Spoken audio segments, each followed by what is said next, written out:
Assalamualaikum warahmatullahi wabarakatuh. Salam sejahtera bagi kita semua. Shalom, Om Swastiastu, Namo Buddhaya, salam kebajikan. Perkenalkan, nama saya Rodiatul Eka Safira Putri dari Program Studi Biologi Murni Angkatan tahun 2023, kelas Biologi A dengan nomor NIM 23030244065. Di sini saya akan wawancara dengan tema Pancasila sebagai pandangan masyarakat. Nah, di sini juga saya pastinya nggak sendirian nih. Saya ditemani oleh narasumber saya, yaitu mahasiswi dari Universitas Bhayangkara Surabaya. Baik, di sini sudah ada salah satu narasumber saya nih. Mungkin kakaknya bisa perkenalan diri dulu ya. Baik, terima kasih atas kesempatannya. Perkenalkan, nama saya Lena Tiartanti. Saya dari Universitas Bhayangkara Surabaya, Prodi Akuntansi. Baik, di sini saya akan wawancara atau kita ngobrol-ngobrol santai gitu ya mengenai Pancasila sebagai pandangan di masyarakat. Mungkin kakaknya kalau di kampus itu ada nggak mata kuliah Pancasila gitu? Iya, ada mata kuliah Pancasila. Jadi kakak juga pastinya udah mengimplementasikan Pancasila di lingkungan masyarakat, di lingkungan keluarga atau di lingkungan pertemanan kakak ya? Iya, benar. Oke, jadi di sini pertama-tama saya ingin tanya nih, apa sih menurut Kak Lena tentang Pancasila itu sendiri? Baik, menurut saya Pancasila adalah dasar falsafah bangsa Indonesia.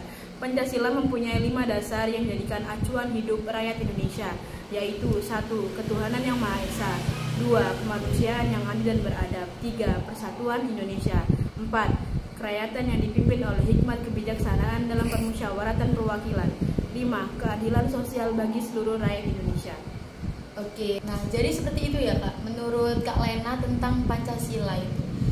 Di sini tuh banyak masyarakat yang belum mengetahui apa itu sejarah lahirnya Pancasila. Mungkin sebagian mahasiswa juga banyak yang belum tahu mengenai sejarah lahirnya Pancasila. Kak Lena bisa membantu menjelaskan ya, lahirnya Pancasila itu sejarahnya seperti apa?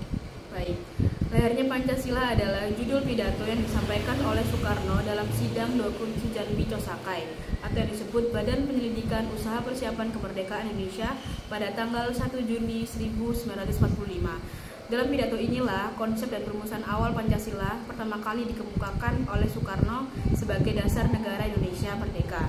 Pidato ini pada awalnya disampaikan oleh Soekarno secara aklamasi tanpa judul dan baru mendapat sebutan lahirnya Pancasila oleh mantan Ketua BPUKI Dr. Rajiman Dibendingrat dalam kata pengantar buku yang berisi pidato yang kemudian dibukukan oleh BPUKI tersebut. Oke, jadi seperti itu ya Kak, sejarah lahirnya Pancasila itu sendiri. Nah, di sini kita tadi udah bahas arti dari Pancasila, terus kita udah bahas sejarah lahirnya Pancasila. Saya mulai dengan ideologi Pancasila. Apakah Pancasila benar-benar tepat sebagai ideologi dan dasar negara? Dan menurut Kak Lena itu alasannya apa? Baik, menurut saya Pancasila tepat dijadikan sebagai dasar negara Indonesia karena bisa mengakomodir berbagai suku yang ada di Indonesia. Dengan berbekal Bhinneka Tunggal Ika, mewujudkan berbagai suku bangsa tetapi tetap berada dalam kesatuan bangsa Indonesia. Oke, jadi menurut Kak Lena ini Pancasila benar-benar tepat ya sebagai ideologi dengan alasannya sebagai tersebut yang Kak Lena tadi bicarakan ya. Oke, untuk yang selanjutnya, menurut Kak Lena selama ini Pancasila apakah sudah sesuai sebagai ideologi dalam kehidupan sehari-hari Kak Lena? Menurut saya, Pancasila bisa berfungsi sebagai pemersatu bangsa dan rakyat Indonesia, namun masih kurang dalam hal pelaksanaannya, yaitu tingginya korupsi dan belum bisa melawan cengkraman penguasa ekonomi dari bangsa lain. Seperti itu ya Kak, mungkin untuk jawabannya. Nah, selanjutnya saya juga mau menanyakan, ini mungkin kebanyakan pertanyaannya menurut pandangan Kak Lena sendiri ya. Jadi menurut pandangan Kak Lena, apakah masyarakat, mungkin di lingkungan Kak Lena aja ya, masyarakat di sini itu sudah memahami tentang Pancasila sebagai ideologi?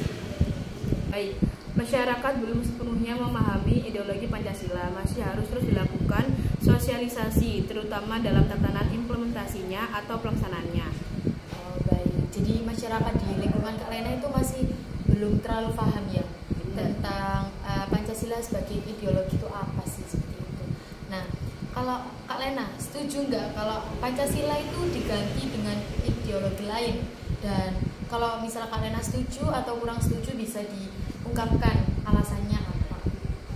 Baik, Pancasila harus dipertahankan sebagai landasan bangsa Indonesia ya. Jadi tidak perlu diubah untuk ideologi lain. Oh, oke, jadi seperti itu ya Kak, tidak perlu diubah kalau menurut Kak Lena. Nah, untuk yang selanjutnya, apakah semua warga Indonesia ini sudah hafal atau mengetahui sila-sila yang terdapat di dalam Pancasila? Sebagian besar rakyat Indonesia hafal dengan sila-sila Pancasila, namun implementasinya masih harus ditingkatkan lagi. Oke, jadi menurut Kak Lena itu masyarakat sudah hafal sila-silanya, tapi implementasinya itu masih kurang ya dalam kehidupan sehari-hari, mungkin seperti itu ya Kak Lena. Oke, baik. Untuk yang selanjutnya, mungkinkah penjabat-penjabat yang tingkatnya tinggi banget itu tidak hafal Pancasila? Dan dijelaskan mungkin alasannya. Memungkinkan sekali bila pejabat tinggi tidak hafal dengan sila Pancasila, bila sifat pejabat yang rakus dan tamat. Oh gitu ya.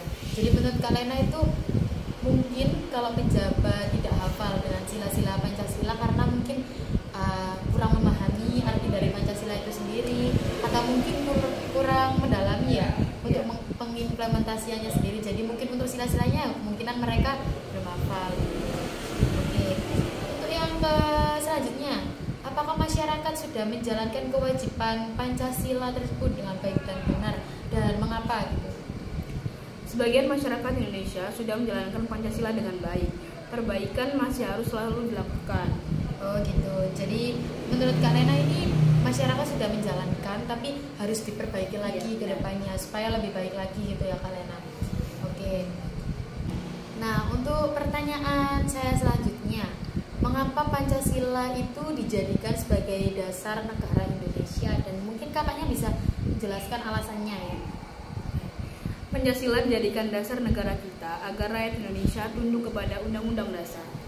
Oke, tunduk kepada undang-undang. Jadinya kita sebagai masyarakat juga harus membaca ya atau memahami Undang-Undang Dasar kita. Selain Pancasila yang harus dipahami, tapi undang-undang juga harus dipahami.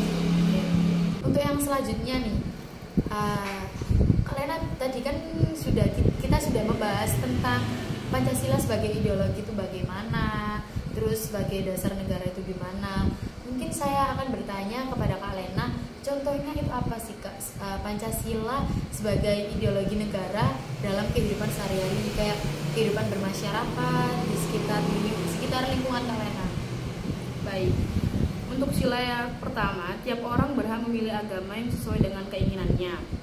Oke, baik. Untuk yang selanjutnya, menurut Kak Lena, kelebihan Pancasila sebagai dasar negara sendiri itu apa? Baik. Kelebihan Pancasila yaitu selalu mengutamakan musyawarah untuk mufakat dan berlandaskan kekeluargaan dan nilai-nilai yang ada pada Pancasila, juga mencerminkan ciri khas dari kemajemukan bangsa Indonesia. Oke, jadi seperti itu ya. Mungkin kelebihan Pancasila sebagai dasar negara kita. Nah, nilai-nilai Pancasila ini dengar-dengar ini sudah mulai terkikis ya oleh perkembangan zaman, terus oleh perkembangan IT gitu. Apakah menurut Kak Lena memang benar Pancasila ini mulai terkikis? Mulai terkikis karena masih banyak hal-hal yang belum mencerminkan Pancasila. Oh, jadi banyak hal yang mungkin ya seperti tadi ya, sebenarnya jawabannya sama aja. Karena masyarakat belum terlalu paham ya akan pentingnya Pancasila, terus akan pengimplementasian Pancasila terhadap kehidupan sehari-hari mereka. Oke. Mungkin masih perlukah Pancasila sebagai ideologi negara? Menurut saya masih, karena Pancasila adalah dasar negara kita. Kalau tidak ada Pancasila, maka negara tidak dapat terpimpin dengan baik. Baik. Jadi Pancasila itu perlu ya Pak untuk ideologi negara kita sebagai petunjuk atau pedoman juga ya.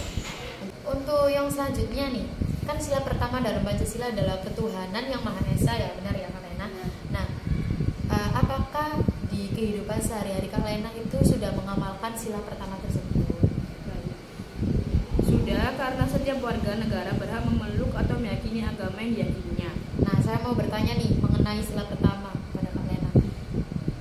Kalau di kampus atau di kelas mungkin kakaknya banyak perbedaan ya, perbedaan ras atau mungkin perbedaan agama seperti itu. Apakah di kelas Kak Lena sudah sudah bertoleransi atau menghargai satu sama lain? Alhamdulillah di kelas saya sudah toleransi ya, sangat kuat. Ada 2 agama di kelas saya. Oke, untuk yang pertanyaan selanjutnya nih Kak, sila ketiga dari Pancasila adalah persatuan Indonesia ya. Nah, apakah di masyarakat ini sudah menerapkan hal tersebut, sudah menerapkan persatuan, kesatuan atau kebersamaan? Menurut saya belum ya, karena masih banyak pertentangan antar suku, agama, ras, bahkan sesama saudara sendiri. Oh, jadi mungkin itu di lingkungan Kak Lena sendiri ya? Ya. Oke. Jadi mungkin di lingkungan Kak Lena masih banyak orang yang kurang menghargai kalau ada perbedaan ya, perbedaan suku, ras, agama gitu. Oke. Untuk selanjutnya, pelanggaran apa saja yang banyak terjadi dan berkaitan tentang sila Pancasila? Menurut saya sila kelima, contohnya pemerintahan masih pilih kasih ya, jadi tidak adil. Oh, jadi pemerintahan masih pilih kasih antara mungkin daerah yang sudah maju atau sudah berkembang dengan daerah yang terpencil seperti itu ya Kak. Mungkin itu salah satunya ya. Mungkin banyak contoh yang lain, teman-teman juga bisa belajar contoh-contohnya apa saja. Tuh, oke. Untuk yang selanjutnya nih, bagaimana Kak Lena membela negara Indonesia ini? Menurut Kak Lena sendiri, jadi pembelaannya Kak Lena itu apa saja? Bagi saya, mencintai dan menggunakan produk dalam negeri sudah termasuk mencintai negeri ya. Oke, baik, benar sekali. Menggunakan produk dalam negeri juga termasuk mencintai bangsa kita sendiri ya. Dengan menggunakan batik mungkin, baju batik, terus menghargai produk-produk dalam negeri gitu. Oke.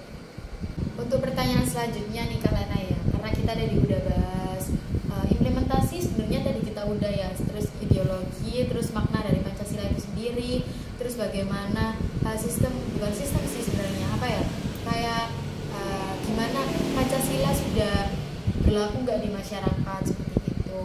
Nah, pertanyaan saya ini, apakah Pancasila sangat penting untuk diimplementasikan di masyarakat atau di kehidupan sehari-hari, dan menurut kalian itu apa aja sih contohnya? Mulai dari mungkin bisa dijelasin ya, dari sila pertama, sila kedua, sila ketiga, sila keempat, juga sila kelima, agar teman-teman di rumah atau di luar sana tahu bagaimana cara implementasi dengan benar Pancasila di kehidupan sehari-hari mereka. Baik ya. Menurut saya sangat penting karena di dalam Pancasila terdapat norma-norma yang sangat baik untuk diimplementasikan dalam kehidupan sehari-hari kita. Mulai dari sila ke-1 sampai ke-5. Contohnya, pada sila pertama, ketuhanan yang Maha Esa. Implementasi kita di kehidupan sehari-hari dengan cara beribadah sesuai kepercayaan masing-masing, dengan percaya Tuhan dan selalu berdoa kepada Tuhan. Sila kedua, keadilan sosial yang adil dan beradab. Dalam kehidupan sehari-hari, yaitu tolong-menolong sesama manusia, menghormati pendapat orang lain, dan menghindari diskriminasi.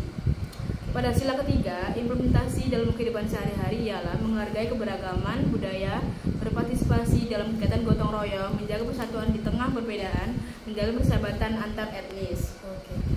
Sila keempat, implementasinya yaitu aktif berpartisipasi dalam musyawarah, sikap aktif dalam musyawarah dan memberikan pendapat menurut konstruksi untuk mencapai keputusan bersama yang lebih baik.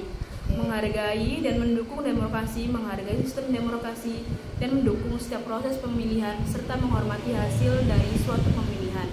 Menjunjung tinggi keadilan Islam, berdemokrasi, sikap yang mengajarkan untuk selalu berdemokrasi secara adil, tidak melakukan kecurangan, dan menghormati hak suara setiap individu. Tidak mudah terprovokasi isu sara, tidak mudah terpancing emosi atau terprovokasi oleh isu-isu suku, agama, ras, dan antar golongan yang dapat memecah belah persatuan. Oke, untuk sila kelima sendiri mungkin kakaknya punya contoh ya, contoh untuk implementasi sehari-hari, bisa dijelaskan.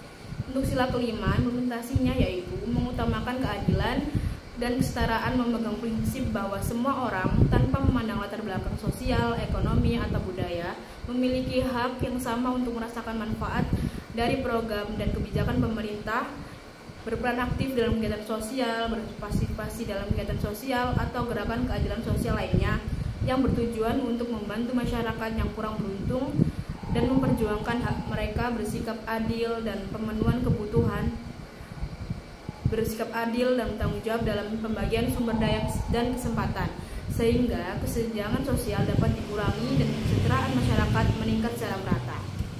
Oke, jadi seperti itu ya Kak Lena, cara untuk pengimplementasian Pancasila di lingkungan masyarakat, terus di kehidupan sehari-hari dari sila pertama sampai sila kelima. Cukup jelas ya teman-teman, apa yang dikatakan Kak Lena tadi dari sila pertama sampai sila terakhir, dan banyak juga cara implementasi yang dapat kalian contoh untuk lingkungan kalian, untuk di kehidupan sehari-hari. Mungkin bisa kalian terapkan seperti itu.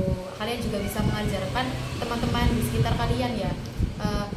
Kan kalian punya ilmunya nih sekarang, kalian bisa kontribusi kepada di lingkungan sekitar kalian dengan cara menyebarluaskan hal-hal positif seperti tadi yang dikatakan Kak Lena. Baik, untuk yang selanjutnya, menurut kakak sebagai mahasiswa nih, apakah peran mahasiswa sendiri itu penting untuk mengedukasi masyarakat?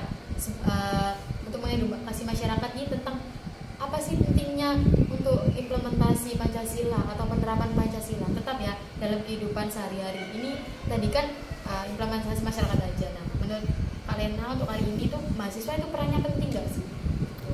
Baik, menurut saya sebagai mahasiswa sendiri, peran mahasiswa itu juga sangat penting karena mahasiswa itu adalah agent of change yang membawa pengaruh besar terhadap masyarakat. Jadi kita sebagai mahasiswa harus bisa turun ke masyarakat untuk mengedukasi betapa pentingnya nilai Pancasila yang harus direalisasikan. Oke, jadi turun ke masyarakat itu mungkin yang dimaksud Kak Lena itu kayak mengadakan sosialisasi mungkin ya, atau mengadakan seminar, webinar gitu. Mungkin nggak hanya untuk masyarakat ya, untuk mahasiswa luas juga. Ya, kalangan mahasiswa. Oke, baik. Pertanyaan selanjutnya ya, apa sih tantangan Pancasila di era Society 5.0 ini Kak? Baik, menurut saya adanya arus globalisasi adalah proses sosial yang berakibat tidak adanya batasan geografis antar masyarakat dunia. Dengan globalisasi, dunia yang begitu luas dan jaraknya jauh tidak jadi penghalang untuk saling berhubungan. Di satu sisi, arus globalisasi membawa kemudahan, tapi di sisi lain bisa jadi tantangan karena ada nilai yang tak sesuai. Oke, jadi untuk poinnya ini Pancasila ini ada pengaruh positif sama pengaruh negatifnya ya. Untuk pengaruh negatifnya bisa kita buang, bisa kita tinggalkan. Kalau yang positif mungkin bisa kita terapkan ya dalam kehidupan sehari-hari. Mungkin ada contoh yang lain Kak? Ya baik. Untuk yang kedua, masuknya budaya asing, adanya kemudahan komunikasi dan transportasi membuat budaya asing dapat mudah masuk ke Indonesia. Masuknya budaya asing ke Indonesia ini bisa jadi tantangan karena tidak sesuai dengan budaya Indonesia. Untuk yang ketiga, bebas menggunakan teknologi. Di era digital seperti ini, semua orang bebas menggunakan teknologi yang ada di lingkungan sekitar. Kebebasan berteknologi ini bisa dimanfaatkan oleh orang yang tidak bertanggung jawab untuk menebar kebencian. Selain itu, kebebasan menggunakan teknologi juga bisa membuat banyak akun pemerintah diretas. Untuk yang keempat, kurangnya pemahaman nilai Pancasila. Kurangnya pemahaman nilai Pancasila akan membentuk tantangan tersendiri untuk diterapkan di era digital. Sebagai solusinya, pemahaman ini harus diperkuat melalui kurikulum atau pelajaran di bangku sekolah. Yang kelima, tidak adanya kesadaran masyarakat. Seperti kita tahu, Pancasila memiliki 5 nilai, yakni ketuhanan, kemanusiaan, persatuan, kerakyatan, dan keadilan. Tidak adanya kesadaran masyarakat bahwa ia berperan untuk menjaga nilai Pancasila bisa jadi tantangan di era digital. Untuk pengaruhnya mungkin hal buruknya nih, efek negatifnya atau pengaruh buruknya deh. Itu mungkin bisa kakaknya ada contoh. Terpengaruh hal buruk dengan pesatnya perkembangan teknologi di Indonesia membuat banyak hal dapat mudah masuk ke Indonesia. Hal ini bisa menyebabkan pola perilaku masyarakat yang berubah dan tidak sesuai dengan nilai dalam Pancasila. Oke, untuk mungkin perilaku radikalisme atau terorisme ini apakah menjadi suatu tantangan di era Society 5.0 ini? Menurut saya iya. Radikalisme dan terorisme adalah suatu paham yang dibuat oleh sekelompok orang yang menginginkan perubahan tatanan sosial dan politik. Untuk yang terorisme mungkin bisa dijelaskan untuk pengertiannya biar masyarakat tahu. Terorisme sendiri adalah penggunaan kekerasan dengan sengaja untuk mencapai tujuan politik atau ideologis tertentu. adanya aksi pemberontakan. Aksi pemberontakan ini biasanya terjadi jika terjadi kesenjangan atau ketimpangan antar daerah. Tindakan tidak adil yang dialami masyarakat ini membuat munculnya aksi pemberontakan yang menyimpang. Selanjutnya, praktik korupsi, kolusi, dan nepotisme juga merupakan tantangan penerapan Pancasila dalam era digital. Faktor yang menyebabkan terjadinya KKN adalah mentalitas aparat, moral, kemampuan kerja, dan desakan ekonomi. Oke, jadi seperti itu ya Kak, untuk pengaruh Pancasila nih, atau tantangan ya, tantangan Pancasila di era society 5.0 ini. Selanjutnya ya Kak, pertanyaannya, apa aja sih pengaruh perkembangan iptek yang tidak sesuai dengan nilai-nilai Pancasila itu sendiri? Bisa disebutkan seperti itu atau dijelaskan juga?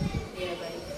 Contoh nilai iptek yang tidak sesuai dengan nilai Pancasila: adanya kebebasan dalam memeluk agama. Seiring dengan kemajuan zaman, banyak bermunculan berbagai macam bentuk aliran-aliran yang muncul di Indonesia yang tentunya bertentangan dengan nilai Pancasila. Misalkan, aliran ateisme mewajibkan untuk pemeluknya untuk tidak mempercayai Tuhan, dalam artian bahwa kehidupan itu ditentukan oleh hukum-hukum kehidupan tertentu. Agama dimusuhi karena menganggap agama sebagai penghalang kemajuan memelihara kekolot. Sila kemanusiaan yang adil dan beradab memberikan dasar-dasar moralitas bahwa manusia dalam pengembangan iptek haruslah bersifat beradab. Iptek adalah sebagai hasil budaya manusia yang beradab dan bermoral. Oleh karena itu, pengembangan iptek haruslah didasarkan pada hakikat tujuan demi kesejahteraan masyarakat. Iptek bukan untuk kesombongan. Oke, jadi seperti itu ya Kak, pengaruh perkembangan iptek yang tidak sesuai dengan nilai-nilai Pancasila. Mungkin teman-teman juga bisa belajar dari apa yang sudah dijelaskan Kak Lena tentang pengaruh-pengaruhnya yang tidak sesuai ya. Jadi tadi kan kita udah bahas banyak banget ya.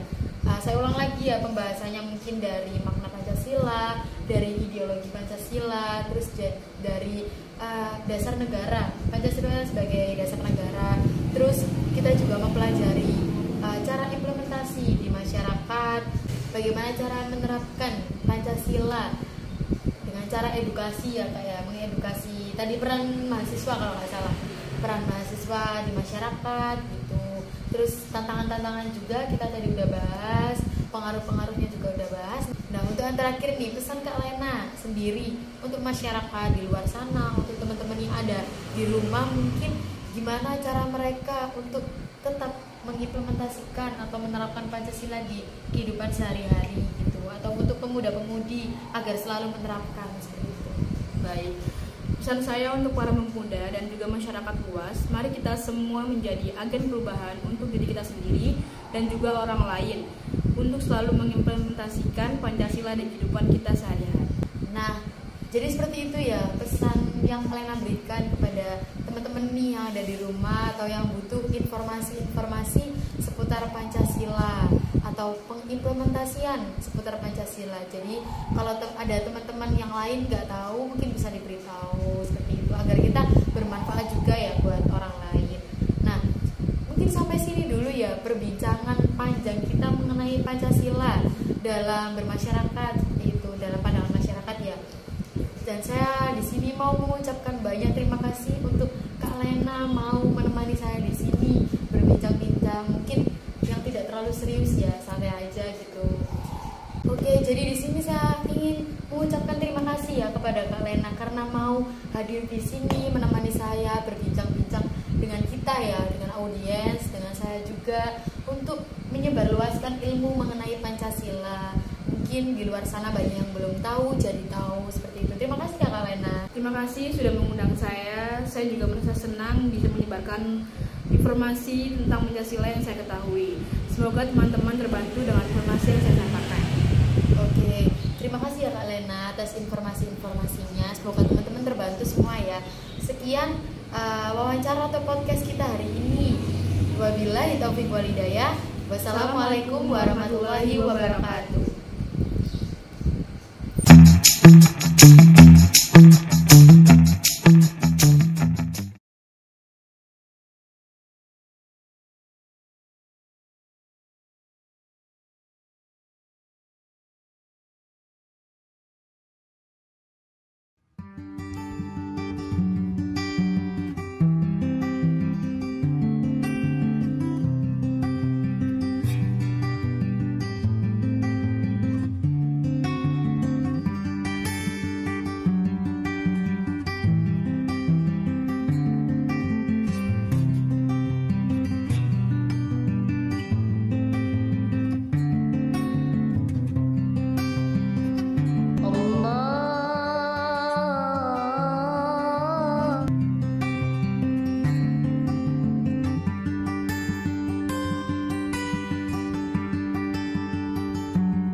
Melaksanakan ibadah sesuai agama masing-masing merupakan cara kita mengamalkan nilai sila pertama Pancasila.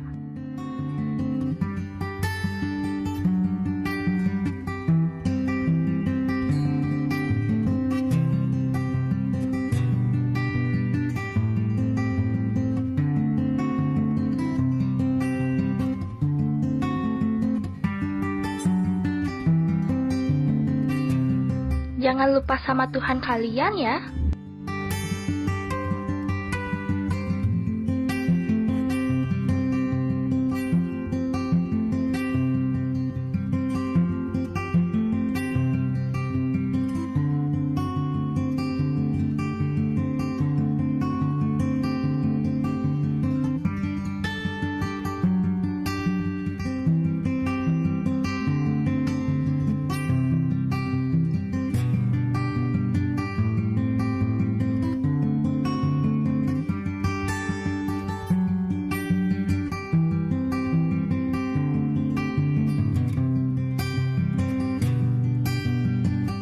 Menolong orang yang sedang membutuhkan itu, termasuk pengamalan nilai Pancasila sila kedua loh.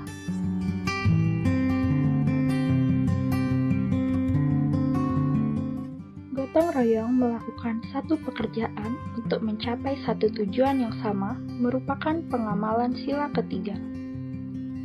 Dengan mengamalkan nilai ini, kita terbantu karena pekerjaan yang dilakukan terasa lebih ringan karena dikerjakan bersama-sama.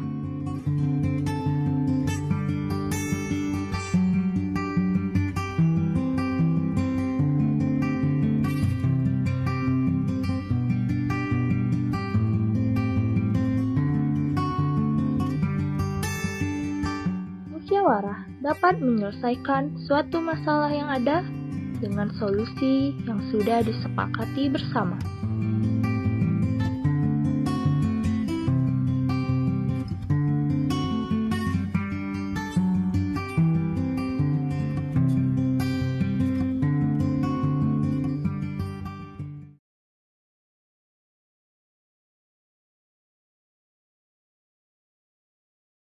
Ini ada apa, Bu? Ini nih, murid berandalan, melanggar aturan lagi. Kok cuma saya, Bu, yang dihukum, sedangkan dia juga melanggar aturan nggak dihukum, Bu? Dia kan murid pintar, melanggar 1 kali, tutup 2 kali nggak masalah kali. Bu, apa yang Ibu lakuin itu nggak ada loh. Ibu kan jadi panutan dan contoh untuk murid-murid Ibu. Gimana Indonesia mau maju kalau Ibu mengajarkan hal-hal seperti itu kepada murid Ibu?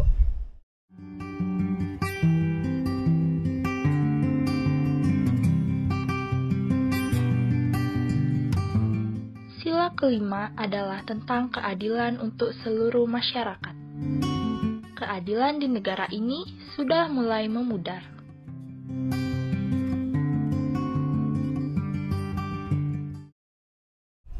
Kalau kita nggak berlaku adil juga, apa jadinya masa depan negeri ini nantinya?